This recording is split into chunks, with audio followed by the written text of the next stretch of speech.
So people who take advantage of trends early on will profit massively. Hi, everyone, and welcome to another episode of the High Level Spotlight Sessions, where we showcase awesome marketers doing awesome marketing. Today, I am joined by Jim Paar. He's the founder and CEO of Paar Media Group, which is a boutique full-service agency that works with everyone from small businesses to big household brands. But Jim also coaches agency entrepreneurs, and he's helped launch hundreds of agencies worldwide. Jim, thanks so much for coming on. Hey, Chase, I'm glad to be here and glad you asked me to be on the spotlight for sure. Jim, I'm excited for this convo. I get the sense that you're a bit of a character.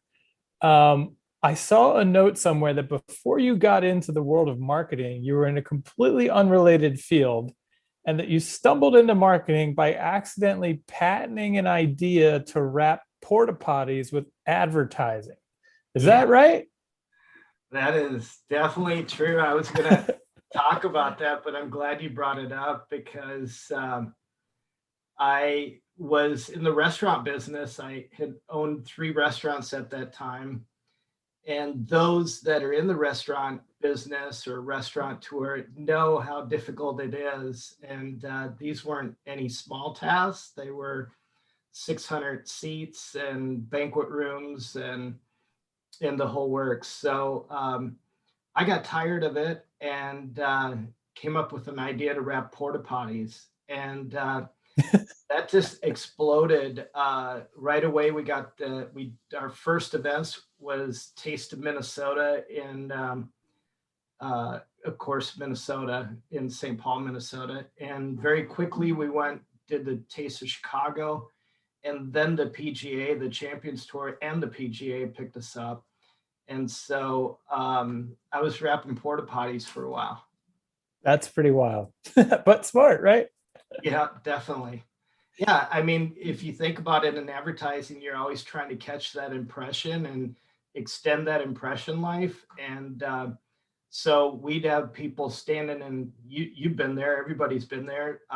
You're sitting in front of a porta potty for anywhere from a quick 1 minute or 2 minutes, which is an extended impression, but sometimes it was 15 to 30 minutes. And then on top of that, we were getting people taking pictures with the porta potties and on social media. So it was really nice. That's awesome. And you actually patented it. That's pretty cool. I did. Yeah. We filed the patents, and not to go into it, but we got into a little bit of a patent battle. So I always say patents are what they are. They're a piece of paper. And anytime you're thinking about a patent, your best opportunity is to file the patent and then just get it out there to the mass market, because it really never really protects you, because unless you have a big pocketbook to hire those patent attorneys, which are expensive. Sure. At that time, they were $500 an hour. So if you got 3 guys talking to you on a call, it's $1,500 an hour. Jeez. So your big companies out there are gonna beat you down, and you just have to learn that you've gotta be stealth. You know, that's the name of my coaching company, is Stealth Marketing, and I got that because I was on a SWAT team, on the sheriff's SWAT team. And you're going to find out with me, I'm a Renaissance man. So I was going to say, man, okay, so I've done just about everything. So, but stealth movements, it's so important in business to be stealth. Interesting. Maybe we'll double back to that, but I want to ask you something. You mentioned that you owned a few restaurants, and that seemed to carry with you into the marketing world, because I saw a slogan that you have is "Don't eat the hamburger." Yeah. What does that mean in the world of marketing? So I earned my first paycheck when I was 6 months old, throwing baby food on the floor for an Armstrong tile commercial. And I was either blessed or cursed that I have an identical twin brother. And I say cursed because it was difficult on my mom. So, but I was given the opportunity to be in the movie business and do commercials and TV. Grew up as a child actor, And the beauty of that was at the time with child labor laws, and still to this day, you can only work a kid 15 minutes at a time. So they just flip flop us and continue shooting throughout the day. So there'd be one of us, but really it was both of us. So, That's um, pretty funny. but when I talk about working all my life, I literally got my social security number when I was about 3 months old. So That's pretty wild. So yeah, talk me through the hamburger. Where does the hamburger play in? yeah. So it was in a pitch. It was for a to be the poster child for Jack in the Box, and we didn't know what it was. Of course, you go into these casting calls, and you just don't know. And so we went into the casting call. They brought my brother in. First, they'd always bring us in separate, not together, because we could do anything together, but separately, it was a different story. And so they brought us in. I was six years old. They pushed this monster hamburger in front of me, and they told me to take a bite. And just before that, we were at swim lessons at the YMCA. This was in Los Angeles, and we were born and raised there. And we came out of there and got, I think it was a Frosty Freeze or something like that. And my parents were always like, be polite, never take food from somebody offering you food, which was a mistake, because when I went into the casting call, when it was my turn after my brother, I actually said, no, I appreciate it, but I'm not hungry right now, so no, thank you.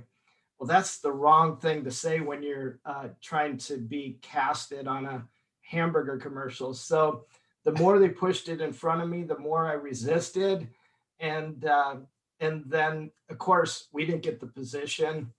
And I've learned it as a life lesson that it's important to be ready for that pitch, no matter where you are.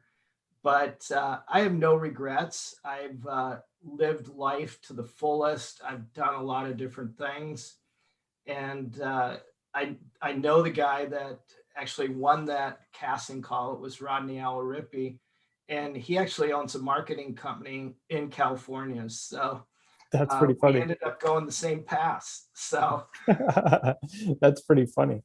Well, let's talk about another lesson that you've learned along the way, which I thought was interesting. Um, you had mentioned that if you can identify someone's problem before they mention it, you win. Talk to yeah, me about that. How do you put that into practice? yeah, most definitely. I've learned this and many years ago, and it was from one of my mentors and coaches, Alex Jeffries. So I'll give him the credit for that, because he's a great person. And you got to look at problems. There's always a problem in a business, no matter what the business is. It could be a church, because a church has to market to its potential people to bring them in. So there's two different types of problems. There's a small problem with in a big problem. A small problem is you set your keys somewhere or your phone somewhere, and you cannot find that, and but it doesn't really end your day unless you're really dependent on those and you need to get somewhere. But it's not something that's going to affect you long term emotionally, and anything like that. You might get your boss might yell at you or something like that. A big problem is a compounded problem, and in business it's in a way, uh, if it's a financial problem. Let's just take a restaurant for instance. A restaurant that can't pay their bills, can't pay their payroll, it affects that individual. It humiliates that individual. Uh, it affects their business. But not only that, it goes back to them and back to their family. It's an emotional impact that just goes and goes and continually. So you really need to connect with your audience on an emotional level. You need to figure out what those emotions are.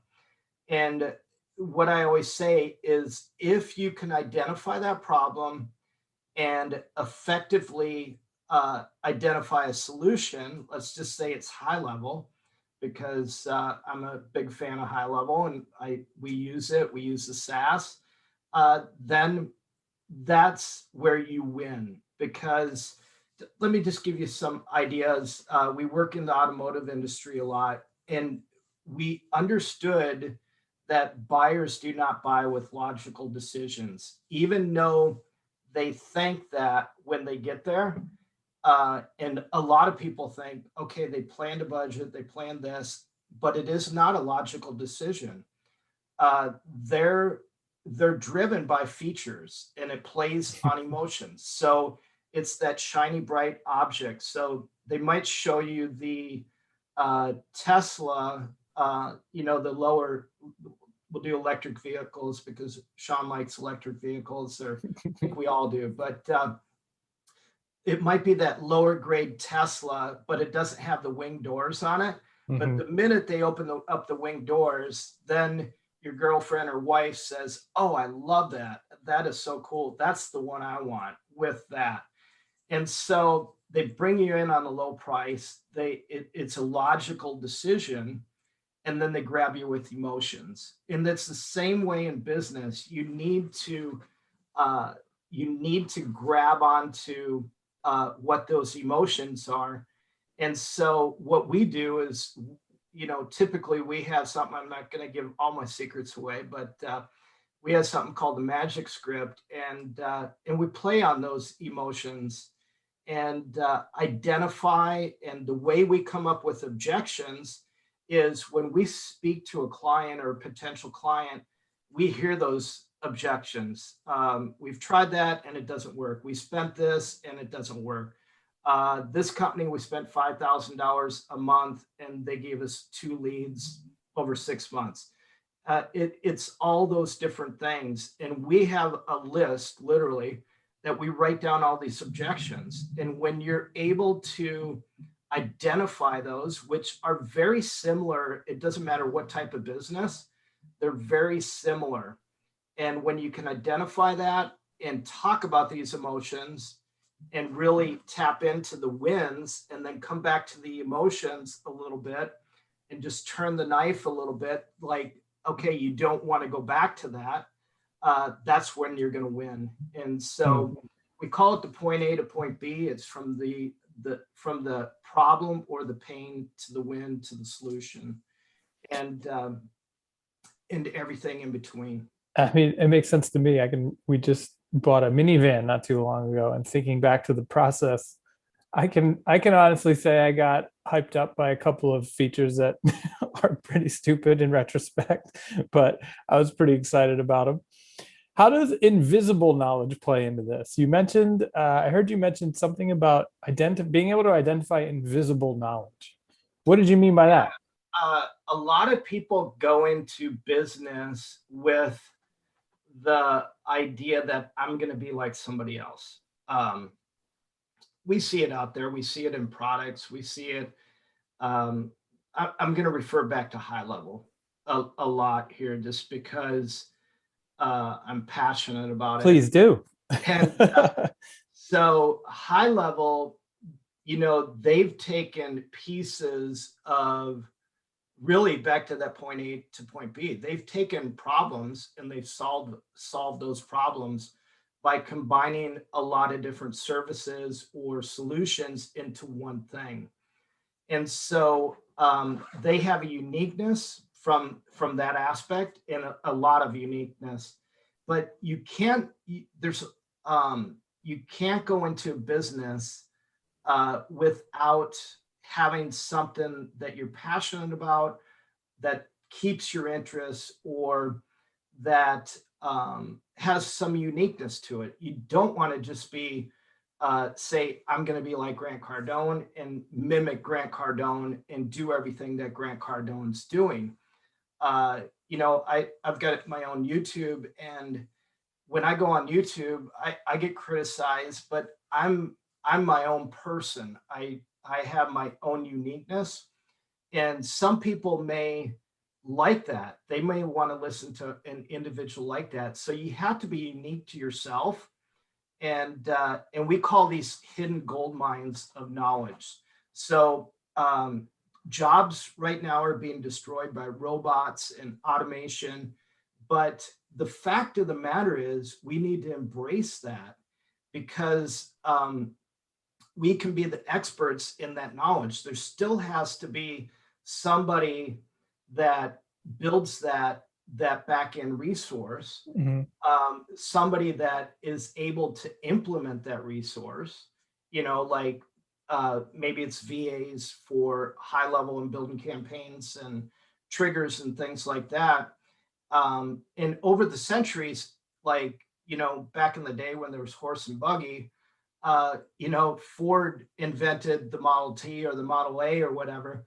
But the world didn't end. We just embraced that we could get to work or get somewhere faster. And a lot of people feel threatened by those. But there's huge opportunities in the digital revolution that we call automated income. And HighLevel has really shown that. They've shown that through their affiliate program. They show it through the automation to be able to help businesses nurture leads in an automation process. And businesses that leverage selling information can't be replaced by machines. So we see this in HighLevel, and we develop campaigns and products around that. So people who take advantage of trends early on will profit massively. It's proven. And I've been in HighLevel from just about day one. And it's, that shows that if you get in the game, you're going to profit no matter what type of business it is. But literally everybody in the world has some sort of knowledge that they can teach to people and give them information, but they don't realize that because they're approaching the subject or their business entirely wrong. And so some of the questions that we ask in the invisible knowledge sheet is, what could you do for 3 straight years without getting paid for? You think about that. You have a hobby, maybe it's surfing. For me, it'd be flying because I like to fly. I could do that for every single day for the next 3 years and not even worry about it, as long as my bills are paid, Yeah, that's cool. But what do you do on weekends? Maybe it's a DIY deal. So we look at different things, how to create these different products and services. Even in marketing, I always say, find a niche that you're passionate about. We've got one guy that's passionate about racing. So he works with automotive, he works with race teams, he works with different people like that. And when you build a business around yourself that you're passionate about, you're never going to lose interest. You're going to continue to work on it. And so you come up with ideas like how to plan a wedding, maybe you're a wedding planner, you create products around that, you create a business around that, how to train a lizard, whatever it is, how to, I have a client that she's big on Instagram, has tens of thousands of followers. And she was originally teaching young women how to do pull-ups because they would say that a female can't do pull-ups. And now she has a very successful fitness program. So that's how we approach when we're coaching somebody or consulting somebody. That's how we look at a business, creating a business, because I do have a lot of people that come to me, they're frustrated with their 9-to-5 job and they just want to start their own business. And so we approach it with that invisible knowledge sheet. I like that. And I think passion is sort of the X factor, right? So it's like, if you're an agency and you're focusing in an industry that you're passionate about, you're always going to be able to do a little more, go a little further than somebody who just started in that industry because they thought it would be really lucrative, right? And we're really excited about SaaS mode because SaaS mode really can benefit any business in any industry, we feel like, right? So a lot of, I think there are a lot of agency entrepreneurs who are like, my interest is really in some sort of not so traditional niche. And they're kind of like, I feel like I should stick to like one of the big ones, and maybe I'll go into Right. Cairo or something like that. Whereas with the SaaS mode, you can take that core set of SaaS mode features and sell it to any business in any niche. And so, if pets or whatever it may be is your thing, every pet store could use two-way text messaging, Google My Business Chat, you know what I mean? A consolidated messaging stream, reputation management, all of these things apply. And so I think we hope it's made it a lot easier for people to open up agencies and help businesses in niches that they actually care about. For So sure. let me ask you a question here. If you do go that route, I Mhm. feel like it's easy to get excited about what you love about an industry, but you may not have a great picture about what a business in that industry really needs, right? And so how do you create a plan that you're going to run for businesses in these agencies? Is this something, it's hard to know what you don't know, I guess is what I'm getting at. So with your coaching program, is that what you do? Do you help young agency entrepreneurs sort of understand, the holistic view of like, hey, Facebook ads are fun, but that's not all you're going to want to do for your clients? Yeah, most definitely. When we go in, we started because it goes back a number of years now, and we started our coaching to help entrepreneurs start an SEO company. But really, you cannot run a marketing company without being a 360 company. Mm, And so we do teach all aspects of it. But one thing that's important here is in order to scale, there's so many companies that want to start a marketing company and they go and learn WordPress, or let's just say HighLevel. They learn HighLevel and they want to build out all the campaigns. They want to onboard everybody. It's impossible to build a business without a team around you. You definitely need a team around you to be successful. mm, And so whether it's VAs, whether it's hiring people in-house, you need to do that. And so getting to your question, yeah, we teach SEO. We teach all your different marketing techniques, from digital marketing to Facebook ads to Instagram, to whatever it is, and conversions and everything else. But really what we tell them is understand all these fundamentals, but don't do them. You mm. If you start doing the work, you're not going to be able to be outside of your business. And I always say, in order to be successful, is you need 80% of your business needs to be marketing and 20% work. Otherwise, you're not going to grow. You're not going to scale. Hmm. That's interesting. That's a pretty heavily weighted equation there. It is. And because your focus should be on always prospecting, and it kind of segues into the last thing that I wanted to talk about is executing a plan. Hmm. There's a lot of people that start a business, they fly by the seat of their pants. Uh, they have a plan, such as a business plan, but a better way that we look at it is a business guide, because a business plan, as we all know, if you try to start a business plan, you write it, you put it together, you have somebody put it together for you. And once you get the business going, it goes in the trash, it goes on the shelf. It's not in really a business plan was meant to guide the business and look for failures and different things in that business. Because if you have a bad apple in your business, in a business plan, you can look at that, hey, we need to eliminate that or we need to fix it. And some people, they don't fix it and it ends up breaking the business. Um, And there's different things like that. I've done so many different careers, and not to brag about it, but like I said, I was on the sheriff's department SWAT team and dive team. And 20 years of my life, I worked as a life-flight paramedic on a helicopter for Children's Hospital. I've done things from locksmith to child actor to tow truck driver and even patented porta potties. But with that said, I've learned a lot about business. And I work with Kevin Harrington with pitch investors. And I did that for a couple years. And I got frustrated because there was so many companies, they have great ideas, but they're flying by the seat of their pants. They've created a product, but they don't know how to build the business around it to make it successful. And that's kind of been the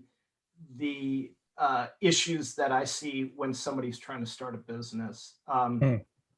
Because a lot of them, their focus isn't on providing value, it's more on earning money. And we see this in business coaches, life coaches, companies. It really needs to be all about value. And that's why I do my YouTube. That's why I teach and coach. To be honest, I don't make a lot of money teaching and coaching. But I do it because I'm passionate about it, and I love adding value and helping individuals be successful in business. Nice. Well, if people are listening and they would like to take you up on an offer for some help, where should they go to connect with you? Yeah, they could either just email me, jim@parmedia.com. It's PAAR media.com. Or they can go to our website, parmediagroup.com. I do have a website. I'm updating that. It's jimpar.com. And currently we're working on a Go HighLevel Academy. Really. Oh, yeah. You mentioned that you have like an agency academy already, and you're doing a high level specific one. Yeah, we're launching a weekly live training every week. So we'll do a live group training. And that's open to anybody. You don't have to sign up under my affiliate or whatever. It's just really to help people that are having difficulties. It's really a Q&A. We'll do about 15 minutes of teaching one fundamental and Go HighLevel. And then from there, we'll go to question and answers. So if it's an individual trying to build out a trigger, it's not firing or it's not activating. So we'll go through that and troubleshoot that. And really, it's just to help people out, understand the software and how awesome it is. So awesome. Well, we'll get those links down below in the video description and the post description. But Jim, thanks so much for coming on to chat with us. Definitely. I appreciate it. Thank you, Chase. Thanks for all the support you're providing for the high level community as well. Absolutely. Thanks everybody for watching. We will see you in the next one.